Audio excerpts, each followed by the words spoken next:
Thanks, Vicky. Okay. So yes, let's start back a little bit.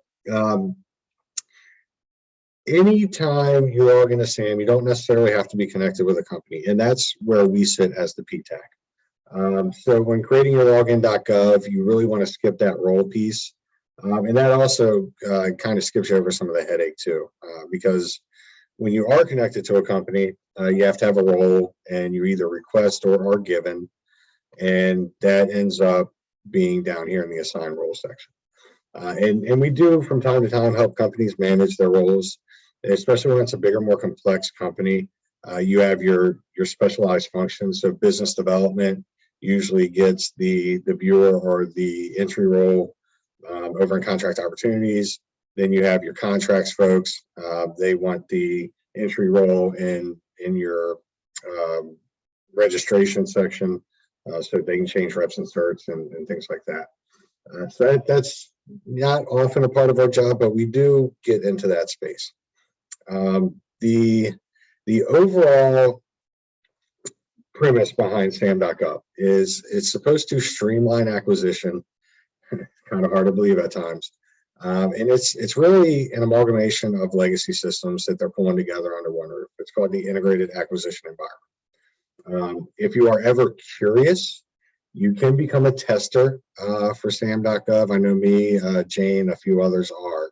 So it provides some insight into the changes they're going to make. Doesn't necessarily give you a voice into those changes, but it at least gives you, the potential to get a quick screenshot of them. And so if you're ever interested in the test site, we can go to alpha.sam.gov, and this is just kind of a caveat to our conversation. But you can use this site for a lot of demo, and you'll see right there, this is a test site. UEI data on alpha.sam.gov is not production data, it's not official. But if you ever want to do a presentation and you don't want to work with the live site, you can always hop in here. Now, another sideline to that, I didn't ask permission to use the site as a demo site, but they say right when you go to sign in that this is a test site, demo purposes only. So I figure we're probably safe. And, they didn't ask us about making the changes to UEI, so I felt okay not asking them about using their site. So that's alpha.sam.gov. And if you have any questions when using it for presentations or how I work around it, feel free. It looks exactly the same as SAM.gov. So it comes in handy when you don't want to play around with live data. But back to the live. Billy, does that take you through all the steps in the SAM registration too? You know what? I've never gone that far with it, Doug. No, I was wondering if you get screenshots, take some screenshots, and that's always been a pretty handy tool when we had the old format, when it looked like it did. Let's give it a shot.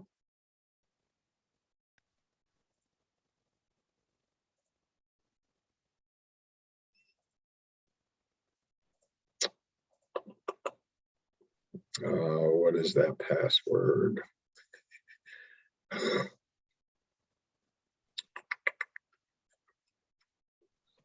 Let me look up my password real quick and see. It may not accept me into the system because this is a test system and I have a live password, but we'll give it a shot.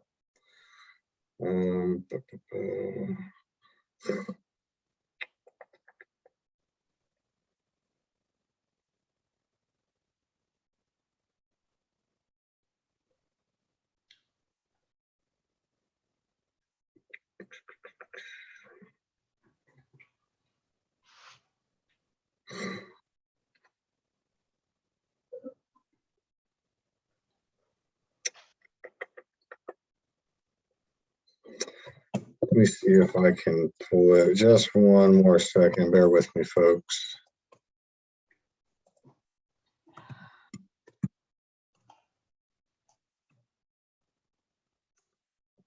Doug, I'll get back to you on that because I cannot locate my login.gov password and it's 12 characters long. So I probably won't remember it, but we can definitely do an offline and we can test that theory out. Yeah, that sounds good. Awesome.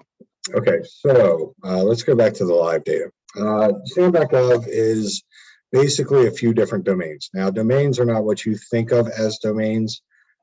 They are the legacy system areas where SAM.gov has pulled in legacy systems in order to provide you that quote unquote streamlined acquisition process. The one most often used is corporate opportunities, but I wanted to hit entity information first. We all saw the email come out about the DUNS to UEI cleanup in our database. So I want to just give you a quick rundown of what that kind of looks like. You will not see DUNS referenced anywhere on the SAM.gov website because they have mothballed it. And for all intents and purposes, it is a dead number outside of the commercial world, so in the government space. But that being said, there are still maybe some laggards on the state, local level who may still use it. So always good to have handy. In your different searches, you have this plus sign right here where you can access different domains. Contract opportunities by public mandate, anything over $25,000 must at least be posted to SAM.gov, even if it's a short synopsis. Doesn't have to be hosted, it has to be posted. Assistance listings, that's very much not for your small business type of company. This is more for your federal grants flowing down to the state and to different entities, much like the PTAP grant. So, you know, where this comes in handy is when you have a small business and say Lorraine Community College gets a grant to set up a robotics program and you want to be a consultant on that program, well, you may want to go back and look up the grant terms and conditions that Lorraine Community College is working under in order to better understand the requirement that you're bidding when they put out an RFP. So it's pretty helpful when it comes down to that. Again, that's not a scenario we see every day, but when it hits, it's good to have that insight. The entity information, again, that's the basic entities, UEI DUNS cage, and then you'll go through and be able to view certain pieces of information for the entity unless they do not have their public search turned on. Whenever I work with an entity, I usually encourage them to turn that public search on because that's how contracting officers and others may view them. So it's usually a best practice coming from a marketing mindset, and that's where I'm biased. I'm always going to be in that marketing mindset. Federal hierarchy, that's useless. So don't even worry, that exists. I'll give you a better option there to really look at some agency profiles and get some good data there.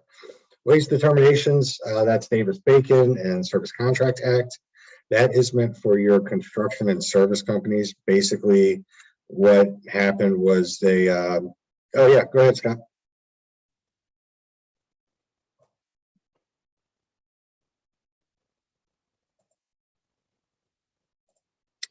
You raised your hand, Scott. You might be on mute.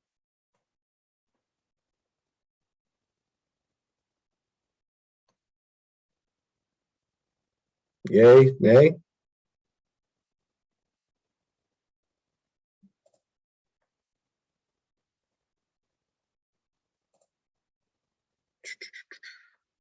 If you can hear me, go ahead. You can unmute, or should I be in the chat?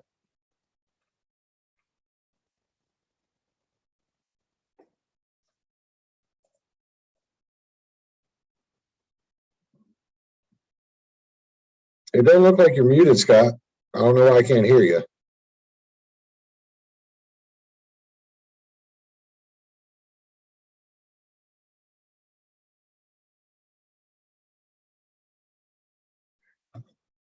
Yeah, sorry for making you type, bud.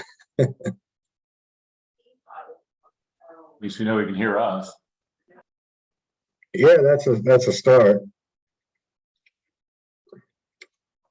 Okay, yeah, no worries. Yeah, and that's another thing. I'm always a resource if you guys have any questions or need anything. We can sidebar it if you have specific questions. If you have anything come up with clients and you get stuck, you can always ping me. I am kind of begrudgingly pretty good at SAM at this point. And I know we've all been taking a beating with the UEI issues and the loss of our bat phone. But at this point, we just got to kind of work our workarounds and hopefully get clients through the process. Okay, under what circumstances is it better to use SAM for research as opposed to FedMine? Well, quite honestly, FedMine, EasyGovOps, even EasyGovOps, they have a better user interface. Now, you have to look at this. This point that SAM is technically the authoritative data source. So when we're working with clients, I tend to give them the SAM option first because A, it's free, and B, it's the authoritative source. Not to be said, I mean, GovWin, GovTribe, EasyGovOps, FedMine, FedScout, they all have direct APIs in the SAM. How often they're getting that feed, whether or not it's batch 24 hours or whether or not it's constant, it's kind of up to the platform. Most are pretty immediate. So I would say for ease of you and your knowledge of FedMine, you're fine using FedMine. I have no qualms with it. Now for the clients that may not be able to afford FedMine and don't want to bug you every 5 minutes, this is going to be where you're going to help them set up their search.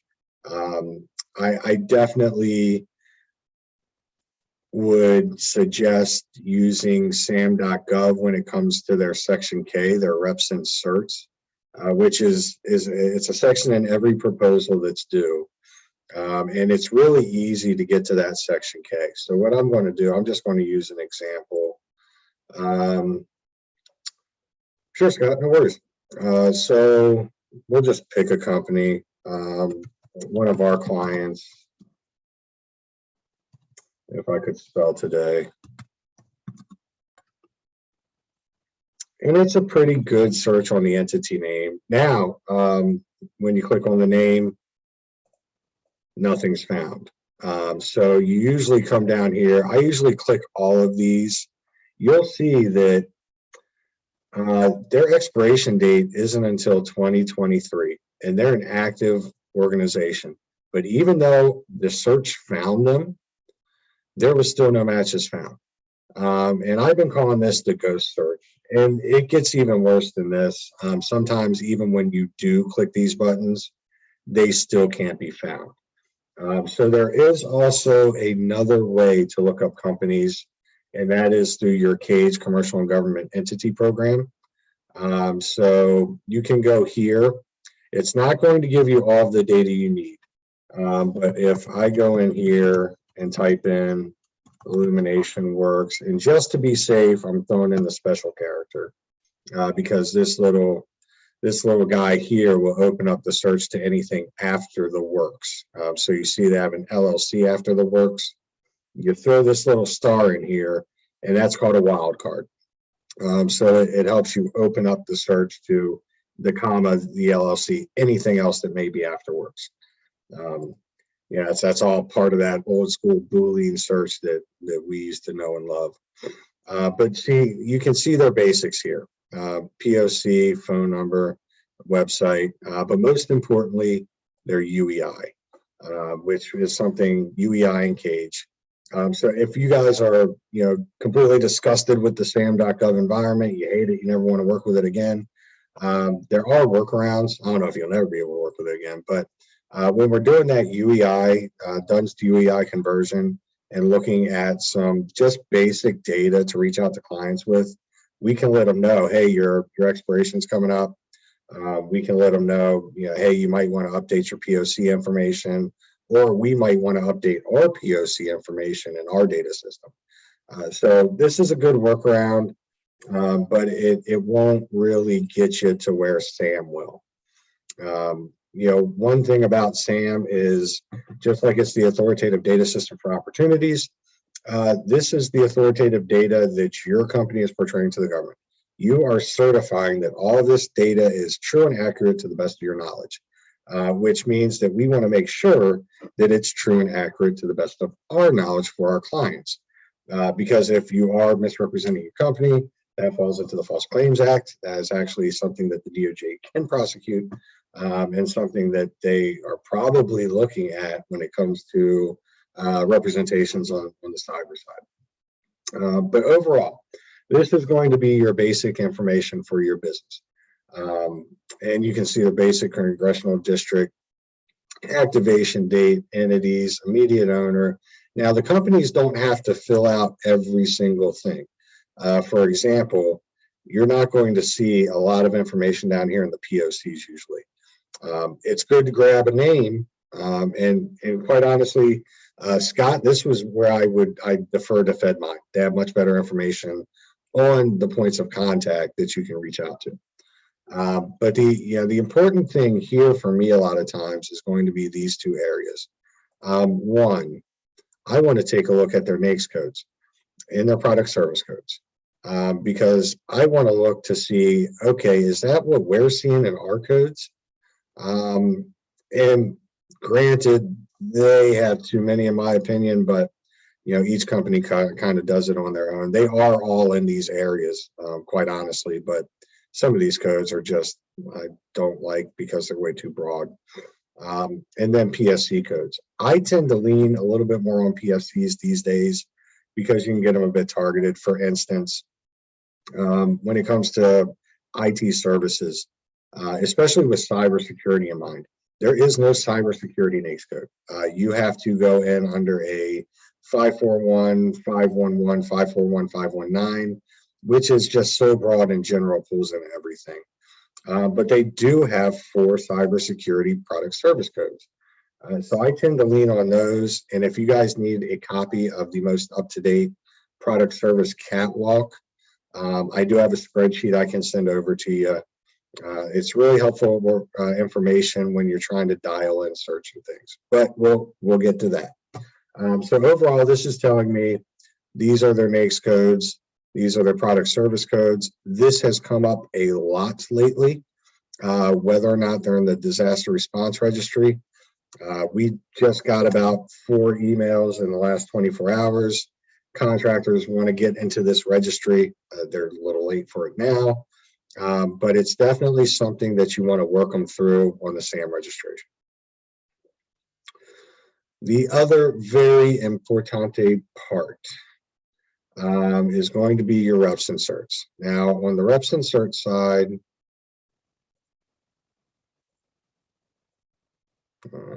thank you.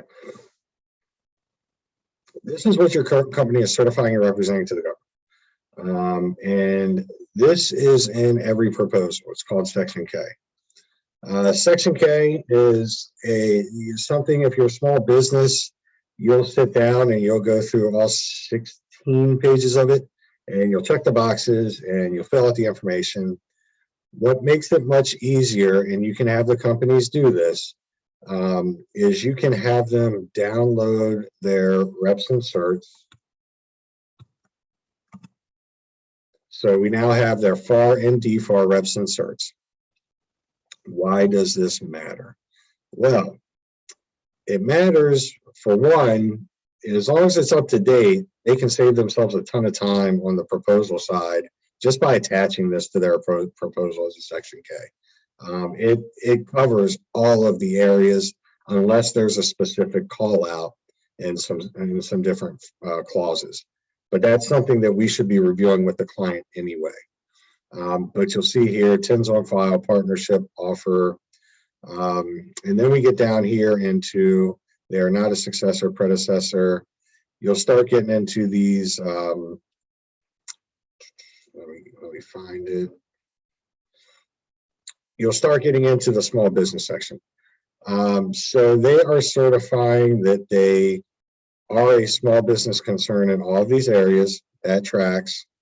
They are not a veteran-owned small business. This is where all your self-certification comes in. This number 4, page 18, they are not a small disadvantaged business concern. A lot of companies don't understand what disadvantage means. It means one of a subset of socioeconomic factors, meaning Asian Pacific. There's a couple of others, African American. I forget all 6, but there's a subset here that qualifies them as small disadvantaged. We want to make sure we check that with clients as well. And that's all meant to build up your consulting time, because we can look in here, we can have the meeting, we can go in and help them change this. It's a self-certification. It's actually just a drop down after their NAICS code section in SAM. So it's a pretty easy fix, but we want our clients to make sure that they're aware of what they're putting down. So that's going to be your reps and certs. I send this to clients all the time. When your clients are teaming with other companies, I highly suggest they pull out their reps and certs and check them to make sure who they're teaming with. And it gives you a really complete picture of what the company is and isn't. So I get it. It's legalese. It's boring. It's a bunch of words on paper. But if you know where to go and where to check, it's really a great document for us to work with our clients on, for clients to work with other clients on from a teaming perspective. And yeah, it's basically your certification to the government. So very important. And that's basically how I run through entity search and client research. Now, I want to stop here before we dig into some other parts. Any questions about that? Anything that you guys are curious about from an entity search or an entity information standpoint? It's one of the more basic searches, but again, as I just showed, it doesn't always work well. So when in doubt, check boxes is kind of where we're going with that, at least at the given moment. Billy, on the FARs, DFARs, can you just show that again where that was? Because I Sure. realize now that it was a specific for illumination, not a generic. It was actually there. Yeah, I just it is. And all of this is publicly available data because you are representing that to the United States government. So it's right here on your reps and search section. I mean, I don't know what kind of psychopath would want to just go look up reps and search for fun. So I don't have a problem with it being, with it being put out there in public. There we go. So it's down here on your tab on your left. You're going to click there, and then you have to, these guys are DFARS, FARs, and financial assistance. The funny part is you got to click on the PDF button for this to be able to download. They usually just name it off and pull it down. So pretty telling information about each company. And that's going to be everything you should or want to know about the client for our client information section. So updating client codes, updating UEI, if it's not already in there, updating any of their set-asides in the checkbox section on the client information page, updating points of contact. All of that is basically available in the entity information section. So when it comes to, again, this is the authoritative data source. And I'm not coming from a high horse here. My client data is not spick and span whatsoever, because we get caught up in actually helping them. But client data is important because it's going to help you set up reports. It's going to help us search database for potential partners. So I think that using this is a great way to just walk through with clients. Probably adds an extra 15-20 minutes to your counseling session, which is good for everybody. And it also helps us get good data in the system. Because Billy, again, yes. Since we're we're recording this and we have a couple of newbies on with us.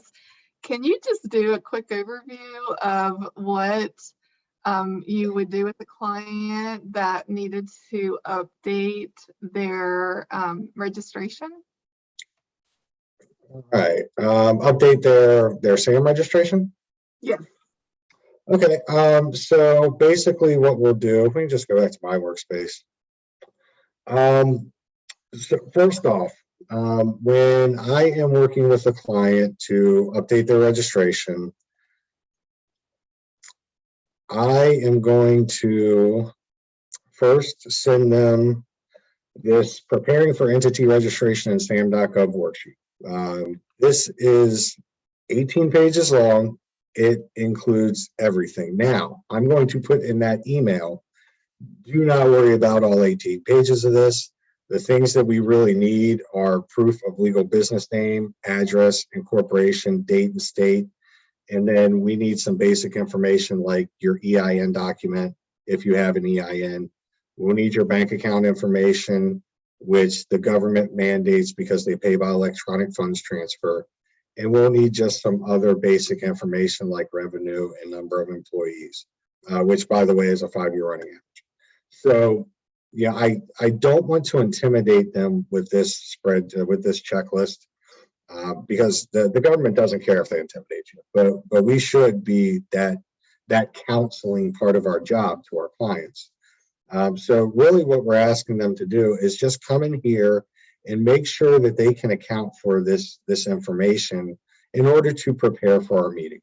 That way they're not going to see any curveballs. Hopefully they don't have to run out to their car to grab their checkbook to get their routing and keep you on hold, that kind of thing. So this helps my clients prepare beforehand, and I can send a copy of this out to you. It also gives them the NAICS and the product service manual, which I usually help them with during the time of, quite honestly, I cheat a lot. I just Google NAICS code ... But you also have to look at, and again, there's so much information to cover here, not to get ahead of myself. The NAICS is set up a very specific way, so are product service codes. Once you learn that, you'll learn that anything starting with a 23 in NAICS is construction. Anything starting with a 54 is going to be admin, scientific, technical. So you start to learn that, unfortunately, you become a NAICS guy where you start seeing stuff in codes. But then once they run through this sheet, I tell them, once you've gone through the checklist and you're ready, send me an email and we'll schedule you. And so when it comes time to schedule them, let me get back to my screen here. Where did that go? And I think this is the front end of the login of SAM itself too, Bill, because I know when I was training, I saw it. And of course, I've got the same one from you and been using it on the front end too with them. Yeah, they can walk by check with you, but whenever it's time for their actual update, then usually come here or here, get started if they're just getting started, or renew an update. So if you click renew an update, it's going to pop over my Rebel Martech.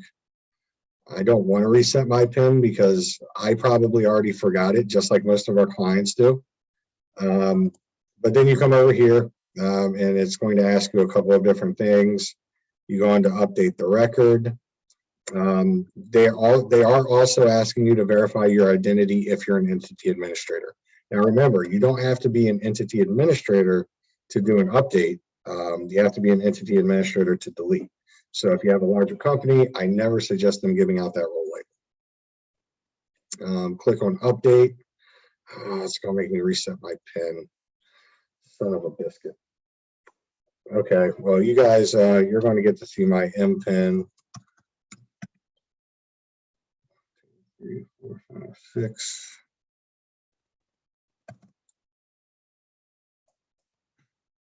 I'm going to copy that. I'm going to write it down.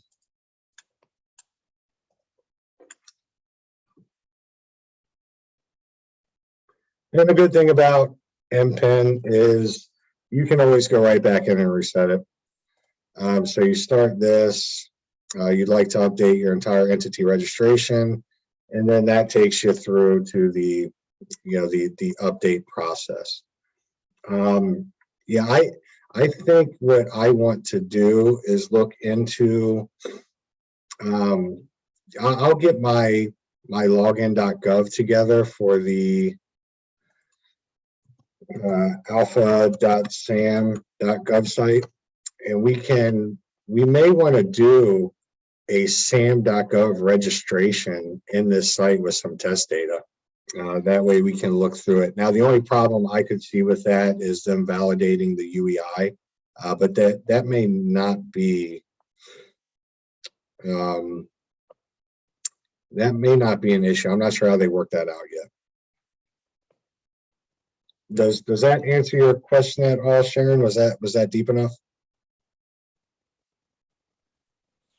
Yeah, I just thought it might be nice since we were here looking at this so that we could show, especially the newer people, how they help somebody get started with, going back and renewing their registration. Yeah, I mean, it all starts at your workspace. That's how you're going to manage everything. You're either going to get started, and now remember, one person can manage more than one entity. But the important part is making sure that you're the entity administrator if you are the manager of the entity. And that means, if you hold ownership, or if you're senior executive, or for small companies, it may be the admin. And there's nothing wrong with that. Small companies, many hats. So just make sure they understand what the weight of that role is. So you can go in, register all awards. You're not registering a government entity, and it'll ask you this every time. So you go through that. I click next a lot, and then you get down into the validation.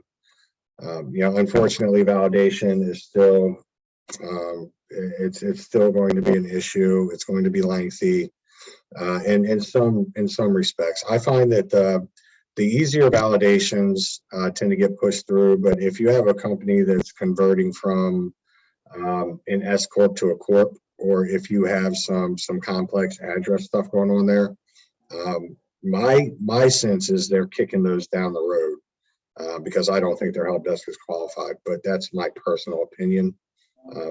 My experience anyway is the simpler validations where it's just quick and easy have been get through in an okay amount of time. I'm not going to say it's a good amount of time, because quite honestly, they have a lot of improvement to do. Does all this validation have to be done on an update too, or are you looking back at a new client versus anything after April 4th, Bondo? So when they did the migration on April 4th, that's when all of this. So basically, every company in the system will eventually have to validate. Now, like Joey said earlier in an email, we still don't know what database they're using to validate this against, because there doesn't seem to be any rhyme or reason to it. I've had companies that are, have been in SAM for 20 years, or at least some form of it, that have a bad address, or you have, brand new companies that get right through. It's it doesn't allow us to plan and give the client expectations to manage. Yeah, so we're kind of shooting in the dark here, which is the frustrating part. I can't tell you by type of client whether or not you're going to have a tough time. Right. Well, we talked about all that syntax that's involved with addresses, and anything can be off. Yes, my advice, when we are doing the entity validation, my first go-to is a quick lookup in the Ohio business search. So Secretary of State, and I often just hop in and I'll pull their information for them, because it's usually quicker than them looking through their folders. So, Illumination Works LLC, there we go, show detail. there's your update is held by a lawyer. So that means that not only are we going to have to download their articles of organization, which is a lawyer, or no, that's Mitchell, but that's his home address. So now we're going to have to get articles of organization and a utility bill from the client or some other official mail. But my advice is when you're doing your SAM updates, remember that you have 3 different validations. You have the UEI, you have the IRS, and then you have CAGE. Your IRS information should be the exact information they have on that IRS EIN document, the S70 something or other. And then your CAGE information is going to validate against the database, the UEI. And if you have another client, and you've seen this recently, Rob, where if somebody has the same address as you, CAGE will not validate you. They do not like that. They don't believe we can live together in the same building. So you're either going to have to do one of 2 things. You get the other entity deactivated or address changed, or you give yourself a suite number. Yeah, and so that's going to be. We're going to find out if that works. It does, but at the same time, can we certify that is true and accurate to the best of our knowledge? It's a very little thing, but it's still certification. So if by all means we can get the other entity changed or deleted, that's usually the first approach there. Yeah, just for the crowd, that situation was a hotel that bought it from the other entity, right? So they're in the same address, and they won't certify or CAGE because of, like Billy said, it's a duplicate address. Well, that business, she can't delete their business entity because she's not technically the administrator. And there is an upcoming, and it'll be, I think, sooner than later, when you are the entity administrator, they are going to start requesting proof of identification. So that's something that has kind of been a bane to some clients. I haven't had any huge issues with it yet, but that's one of those planned improvements that we could end up having to help clients with. So just be prepared for that. I actually think I've already provided my ID for my entity administrator, and I don't remember it being that much of an issue. Which, by the way, if your clients are going to register for an SDV OSB with the VA or many other government systems, they require ID as well. So it's not something that's just insane. Okay, so one other thing when we're looking at the different domains. There are contract opportunities and contract data. The difference is contract opportunities. This is what's coming out.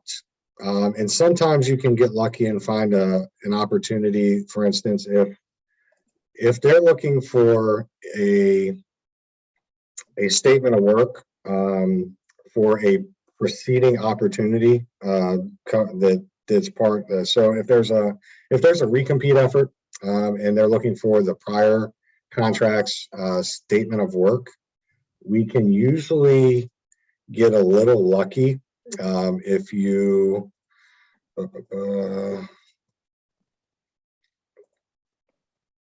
so you can find some inactive solicitations on here where they haven't moved them, and let's just put let's just go down. So sometimes you can actually find that previous document, that previous RFP with the statement of work in it, if a client asks you for that. If not, if you can't find it, there are sometimes pieces of it in the GAO protest, if it was ever protest. Outside of that, if they want that statement of work, they'll have to FOIA it because I don't know where else that's going to be housed. But just a heads up, that inactive opportunity checkbox is valuable when you're trying to research the prior opportunity. Since we're here in contract opportunities, let's have some some fun with DODAX. So any government agency or DOD, they have an activity account code, an AAC. And so when you're looking at a specific entity, and you can find them when you're just doing their RFP search. So you see this W91QVN. Well, W91QVN actually relates to the 411th Contracting Support Brigade. And so you'll see when I put in that DODAC, which is usually just the first part of the RFP, all of the opportunities are going to be to this specific client. I don't know how that got in there. So, or that. Very interesting. But in theory, that's your DODAC. And so when you're looking at specific clients, one thing I really like about how the U.S. Army Corps works,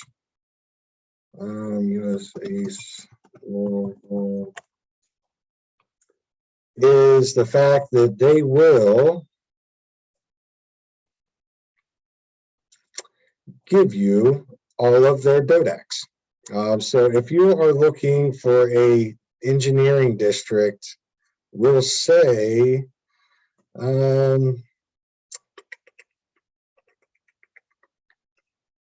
let's go up here. Let's do the, well, let's do the Louisville district, W912QR. W912QR. All of the Louisville district will come up. DODACs are pretty handy when you're looking for specific clients. I'm not very big on narrowing it down just by client unless your business is very niche in what it's doing from a mission capability standpoint. But you can do this with other agencies. They also have the federal organization tab that you can kind of hit search in. So let's say federal aviation. I don't know what it is with my typing today, but you can also search that way by agency. You know, my advice, I always start with a NAICS code or a product service code and then start narrowing from there. Because that is what contracting is going to use. And that's really where you get the NAICS code. You can even do something as broad as 2.3, construction, and then start narrowing down from there. So you can start very broad in search and then narrow. In the interest of time, any questions about contract opportunities? I know that a lot of you already know this information, so I didn't want to spend too much time on it. And if you ever need to pull in a consult, you know, there's a ton of counselors that are just as well qualified to run you through this. You know, again, the data is correct, but it's not always great. It's tough to digest at times. So my advice for you with clients is when you're going through their SAM registration, their entity registration, start thinking about setting up that follow-on meeting to do the market research. Now, their market research is going to usually revolve around a couple of different systems. We can pull reports from FedMine, we can pull reports from EasyGov. But for their sake, I usually walk them through USA spending. This is fed by your federal procurement data system. This is who has bought what you're selling. And if you look at the search criteria here, it almost mirrors the search criteria in SAM. So I always start out with federal USA spending. We run some searches in here, and then I usually end up mirroring those searches almost identically, except for a few caveats in SAM.gov. Now with federal USA spending, you cannot have emailed searches to you. This is meant to be about a once a year, once every 6 months type of activity. This is where you're going to get your pretty pictures for your program management review and strategic management slides. So if you need to impress management, you want to pull all the trending data, you want to pull the categories, the sub agencies, things like that. Billy, And by the way, yes, sure. Can you search by DODAC there? I've never tried that at USA Spending. Yeah. So what did we have? We had, I should have brought my readers with me. Even with this big computer monitor, it's W91Q, was W912QR, W912QR, W912QR.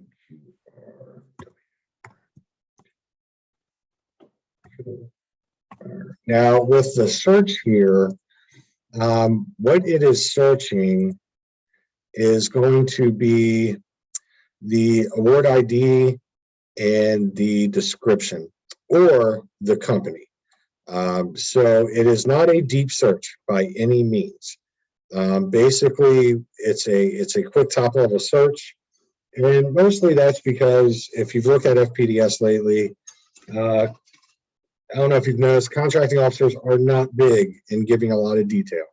It's usually a sentence or two for a description, and then you roll with it. There's also, I like searching by awarding agency or funding agency here as well. And the cool thing about USA Spending is you can actually do keyword searches and into their NAICS. So I can just say residential, and then all of that comes up and gives me a ton of options. You can do the same thing with product service codes. So you can slice and dice this data 6 ways from Sunday. I really like it with my clients and saying, okay, let's do this. Let's build out a client profile. If you're an IT company, you may not necessarily be a ton of worried about their mission. You may be worried about the fact that they have a Teradata enterprise data warehouse with business objects analytics, or they're using Oracle Cloud. And so you're going to really build that profile around their technology. If you're a very strategic consulting, mission-oriented company, well, then you're probably going to want to look at, the fact that NavAir acts a lot like LCMC, and doing it more based off of strategy and profile. So here is where I was talking about that federal hierarchy piece in SAM.gov that's absolutely just kind of deplete. This has 108 different agencies in it. And you can usually get a really good quick look. For instance, Department of State, we'll just go civil. You can get a quick look at their funding, how their budgets broke out. But one thing I like is, oh, of course it won't. Well, you could before I broke it. But another thing I really like is the fact it takes you directly to their budget justification. I was always taught coming out in marketing, you follow the money, because in order to have an opportunity, you need a requirement plus funding. So this gives you a quick budget highlight, and gives your clients something to digest before going straight to their small business folks, because we want to most prepare our clients. Really, all of this is an exercise to prepare them for prioritizing outreach and creating relationships. All of this data can basically go away if they're not going to create relationships with it. It's got to be actionable. So in order to help best prepare them, I want them looking at a strategy. And again, all of this builds up counseling hours. I will sit and I don't do this with a lot of clients, guys, because quite honestly, a lot of clients don't need, or they do need, they don't want this deep dive. It's not it's not the most fun and exciting. But running through a quick budget highlight with them, or even pulling one and just skimming it real quick and sending it to them, that's some prep time there. And then just showing them all of this after we do our SAM registration. I like their capability statement, and I do a capability statement review with them. We use that to set up our bid match, and then I use that to run through this market research with them and set up their SAM.gov with them. If they don't have another internal system. Again, here around RightPad, a lot of folks are rolling around with GovTribe and GovLand, and they kind of got the lay of the land. But if your client's coming in and starting fresh, it's SAM registration, CAPE statement, bid match, market research, and then helping them with getting contacts, small business contacts to the different target agencies they have. I'm running you guys right up against 2. Is there any questions? Anything? I want to be cognizant of everybody's time. So Billy, and probably Sharon too. So when we look at the UEI or the DUNS to UEI, is that what we're looking to also come in here and do updates? That's kind of part of that process. Well, yeah, I mean, we're going to update our system if it's not already automatically in there with the information from SAM. Another cool piece about this USA spending is, again, it's very rudimentary, but you can come in here and you can actually do competitive intel with your clients as well. So you can pull up Illumination Works. You can pull into their client profile. I always tell my clients, when you're looking at this, first place I go is their codes, because if they're successful, then I'm taking their codes and I'm replicating them, especially if we're direct competitors. And then you look at their client base. Wow, I thought they had more Navy stuff. Okay. And then you can also, again, UEI is here. You can take that. That translates anywhere to any system. You can take that FPDS. You can take that to SAM. And this is drinking from a fire hose, guys. There's a lot to digest in an hour. But just know that we can always do co-consults. I can always run through this. I'm going to be doing a deep dive, a 2-hour dive into SAM and market research, probably in November as an event. But before that, I mean, I'm always available. I can geek out on this stuff all day if you let me.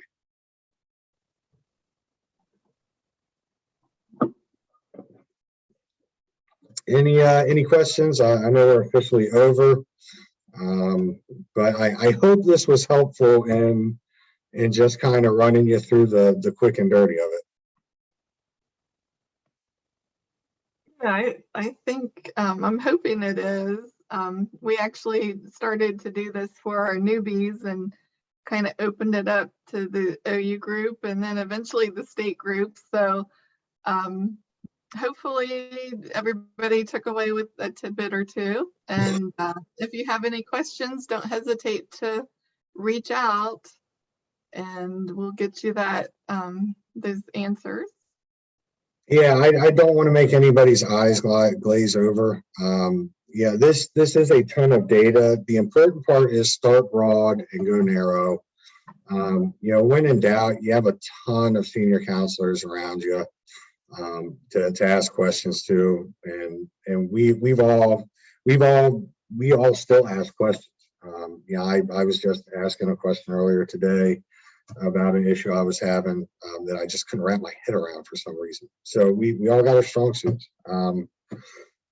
And this is just, it's kind of a way to, you're prepping your client, you're giving them the information they need to be actionable, but there's also some extra steps in there where we can get some quick counseling too. Okay. Thank you so much, Billy. I appreciate it. Yeah, by all means. I hope everybody has a great and happy weekend. I'm going to go ahead and cut the recording now. Yep, there we go.